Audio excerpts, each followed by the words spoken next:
सुखदेव गोस्वामी कहते हैं कि ये असूया नृत दम्भेर्ष्या हिंसा मान विवर्जिता न तेषां सत्यशीला नाम आशीषो विफला कृता। यह बताया गया है किनका दिया हुआ आशीर्वाद कभी विफल नहीं हो सकता है। यह गुण लिखा गया है।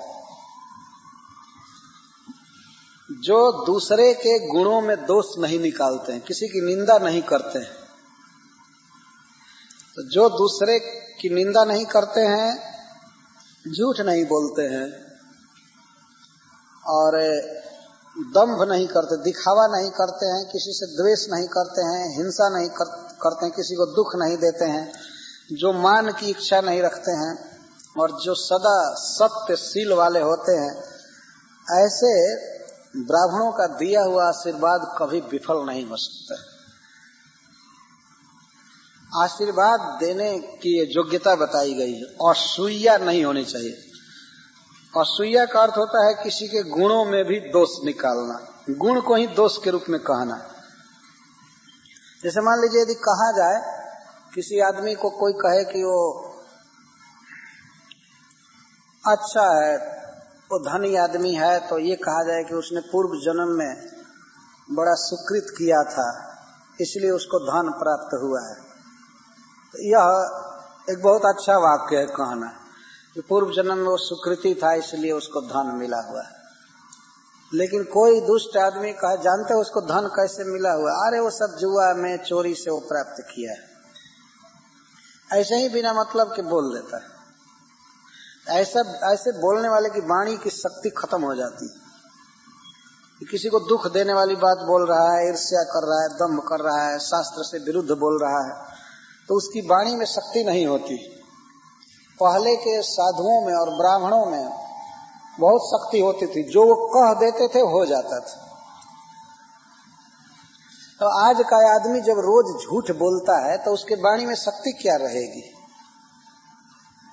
वाणी की शक्ति ऐसे नष्ट हो जाती है दूसरे की निंदा करने से, जगत की वार्ता करने से, खास करके झूठ बोलने से। ईश्वर क्या है, ईश्वर के साथ हमारा संबंध क्या है, इस विषय में सभी लोग झूठ बोला करते हैं। नहीं ज्ञान है ईश्वर का तो कह देना चाहिए हमको ज्ञान नहीं है, लेकिन वो निराकार है, ये है, वो है, ऐसा है। अरे क्या नाटक कर रहे हो? नहीं ज्ञान है तो सीधा कह दो कि नहीं ज्ञान है। तो पूछिए कि ईश्वर क्या है, तो लोग कहते हैं वो ऐसा ईश्वर है कि आप उसको जान नहीं सकते हैं, उसका कोई रूप है, न रंग है, न नाम है, न धाम है। ये पागल की तरह बोला करते हैं। शास्त्र में तो सब जगह भगवान का नाम दिया गया है, उनके रूप का वर्णन है, उनके चतुर्भुज रूप का वर्णन है, शंख चक्र गदा लिए हैं, ये बांसुरी लिए हैं, धनुष बाण लिए हैं। भगवान के रूप का तो वर्णन है, प्रकट वर्णन है। उनके धाम का वर्णन है, उनके परिकरों का वर्णन है, उनके माई बाप का भी नाम है, उनका पूरा एड्रेस है। आजकल पासपोर्ट बनता है तो उस पर माता पिता का भी नाम देना जरूरी हो गया है। तो भगवान का परिचय देना होगा तो उनके माता पिता का नाम बताना पड़ेगा। वो है वसुदेव देवकी या कौशल्या दशरथ, ये सब भगवान के माता पिता हैं। पूरा परिचय भगवान का वैदिक ग्रंथों में। जो व्यक्ति यह कहता है कि ईश्वर निराकार है, ये है, तो झूठ बोल रहा है। ऐसे झूठ बोलने वाले का आशीर्वाद कभी सफल नहीं हो सकता। सत्य बोलना चाहिए। तो आज के युग में भी आज मनुष्य चाहते हैं कि हमको आशीर्वाद मिले, हमको आशीर्वाद मिले, आशीर्वाद मिले। बहुत बड़े बड़े प्रयत्नों से जो काम नहीं हो सकता है वो केवल आशीर्वाद से हो जाता है। महाभारत युद्ध में यह वर्णन है, महाभारत में वर्णन है कि जब दोनों सेनाएं कुरुक्षेत्र में जुटी तो महाराज युधिष्ठिर गए आशीर्वाद लेने के लिए भीष्म पितामह से, तो प्रणाम किए। भगवान कृष्ण ने कहा उनको कि जाइए प्रणाम कीजिए बड़े लोगों को। तो गए भीष्म पितामह को प्रणाम किए, तो भीष्म पितामह आशीर्वाद दिए, बेटा तुम्हारी विजय हो। और दुर्योधन आदि सब सुन रहे थे, वो लड़ रहे थे विपक्ष से और आशीर्वाद युधिष्ठिर को दे रहे, बेटा तुम्हारी विजय हो।